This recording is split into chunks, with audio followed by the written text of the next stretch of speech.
Gobelino the witch's cat, and the name somehow suited him. He didn't look much like the main character in the book, but he was so scruffy he could easily have belonged to a witch at some time. A witch with a grooming aversion. Gobby walked with a limp, had a damaged eye that confused you as to which way it was looking, and he was the scrawniest animal she had ever seen. He had just appeared one day at the back door of the hall, scrounging for food in the bins, and she had taken pity on him. He had rubbed up against her, mewed sweetly, and then ravenously devoured the ham she gave him. Ever since that first day, when he had gone on to polish off a piece of chocolate cheesecake, he had kept coming back. Mostly at lunchtime, especially if fish was on the menu. "Looking like that is blackmail. Now shoo," Samantha ordered, waving an arm towards the street in front of them. Gobby didn't move, but continued to fix Samantha with a timid, downtrodden expression. "All right, come back later and I'll see what's left over."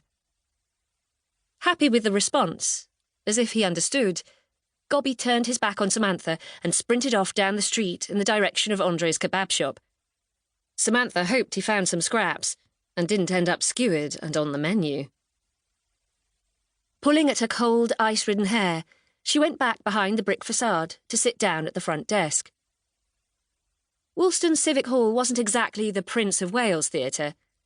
It was an old, rather dilapidated building, just far enough away from the bright lights and buzz of the West End to be completely missed by anyone who didn't know it was there.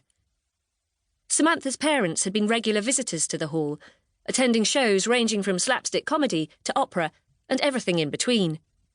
It had been popular then, a centre for variety. It was a lot less popular now. Variety had taken a nosedive, and now people either wanted celebrity, lovey-darling musical theatre, or Shakespeare. The Civic Hall didn't attract that type of performance, and if it ever tried to, it would be putting itself in direct competition with the West End theatres, with little hope of winning. Samantha hadn't ever envisaged working in a box office. She had dropped into the hall during her lunch break, when she worked for Simpkins Shoes, on a mission to buy tickets for the ABBA tribute band. ABBA wasn't really her thing, but her elder sister Cleo loved anything that embraced the 70s. She loved all the big hair, shiny flares, and glitter balls. When Samantha arrived at the hall, the whole place was deserted. She'd waited for a while, just to see if anyone appeared, passing the time by looking at a poster of Dual Eclipse, an illusionist act scheduled for the following week. And then the telephones had started ringing. No one appeared to take ownership of the situation, and when the incessant ringing got too much, Samantha decided to act.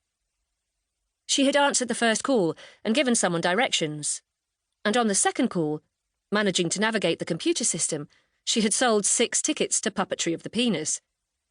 After her timely intervention, Dave hadn't been able to get a name badge on her fast enough.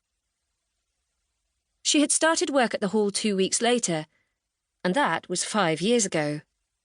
5 years of booking tickets for almost forgotten 80s pop stars, and 5 years of selling programmes and ice creams. Nothing had changed. Well, apart from a lick of paint in the foyer. It was called Weak Dream. Cleo thought that had sounded well dodgy. In the 5 years Samantha had been at the hall, Cleo had had 7 jobs, and twice as many boyfriends. At first, Samantha tried her best to remember their names, as she caught fleeting glances of them when their paths crossed, usually on their way from Cleo's bedroom to the bathroom. Then, after she mistook a Simon for a Steve, she decided enough was enough, and all any of them got now was a mumbled hello. Besides, she was quite sure none of them knew her name, or even Cleo's. Living with Cleo was an experience in itself. Her sister was as outgoing as Samantha was introvert. Everything about her shouted. Her clothes were bright and up to the minute, and she changed her appearance as often as she changed her men. Their mother called Cleo flighty.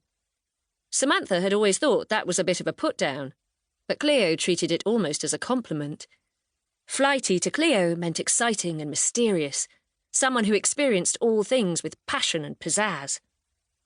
In contrast, Samantha didn't know the first thing about being flighty, and she wasn't entirely sure she wanted to. Cleo lived her life at 100 miles an hour, whereas Samantha was content, chugging along in first gear.